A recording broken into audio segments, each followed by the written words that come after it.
Artist Brent Aldrich became newsworthy after his recent performance in Indy's Art in Odd Places. A few weeks ago, he was stopping anyone riding a bicycle past the city market, awarding them with a Forever Ride ribbon, a bouquet of flowers, and a photo opportunity. The community responded to his artistic endeavors. Both locals and the city itself have a fond relationship with Brent. Now, here's his story of how the city has inspired his art. I'm Brent Aldrich, and I am from Indianapolis, actually. Where you're at right now is in a studio at the Heron School of Art, where I'm finishing a master's degree. So while I ended up with a photography degree and then coming back for a master's, I'm ended up doing that again. I don't think since being back as a graduate, I haven't yet produced any photographs, but I might still, we'll see. I think that where my art practice is at, it's come out of things like photography, installation, performance, but also this field of community development. And so really the work anymore is taking on a very like public and participatory kind of approach. In my art practice and my like community development work or practice really started to overlap in some interesting ways. Where, you know, I was doing these things in the neighborhood where I'm getting to work with people, I'm getting to be like in, like feet on the ground in the neighborhood. At the same time, I had this like art practice that was slowly changing, I think reflecting a lot of that work.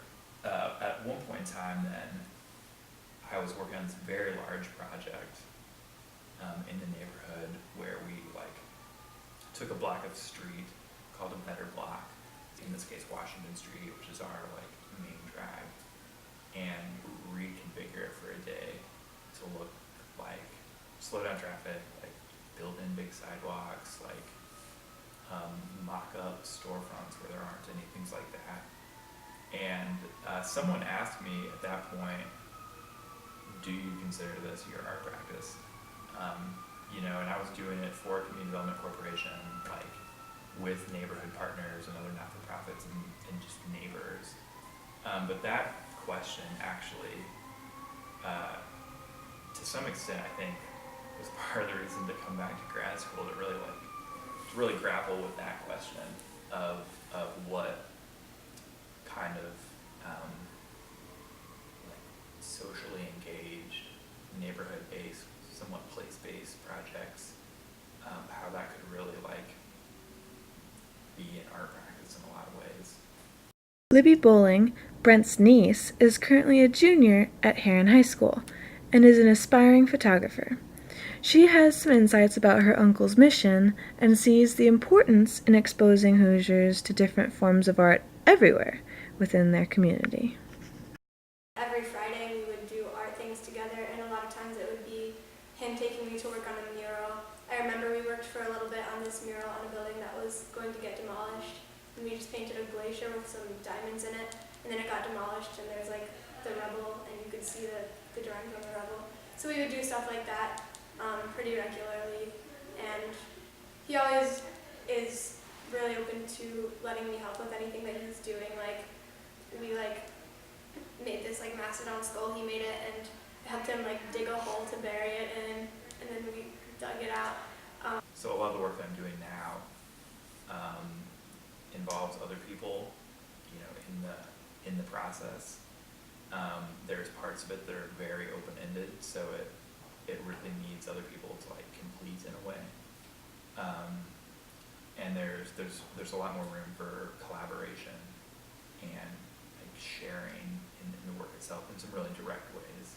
I think that what he does is what I really like about it is that he never holds back from the community, so there's always things that the community can do to help. Like I always see him instructing people on like painting murals in our neighborhood, and he always like, if we have a big work group coming, there's always something that they can paint or they can do for him. So yeah, I would hope that people would like to see more of it, because it's a way to get everyone involved. Both Libby and Brent believe that anyone can get involved in the Indianapolis art community, and both are involved because of specific attributes in Indianapolis that challenge and inspire them to succeed and develop their talents and ideas. There's interesting things happening in Indianapolis just from the level that I work at is very like grassroots, neighborhood-led sorts of initiative and projects, and there's tons of energy there, and that's so exciting. As an arts community, it's an interesting thing, I think, because what there isn't necessarily in Indianapolis is a very well established, like, there's not a gallery system that like feeds right to people who want to buy art. There's not a huge like market for that sort of art practice. And we're of a certain size of a city, and that has a lot to do with that.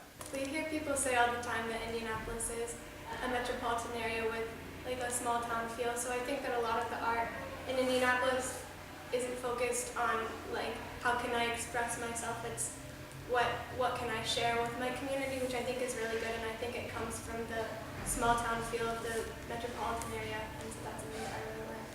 That, in my mind, though, is sort of some of the difficulty I really thrive off of personally. I really like knowing that if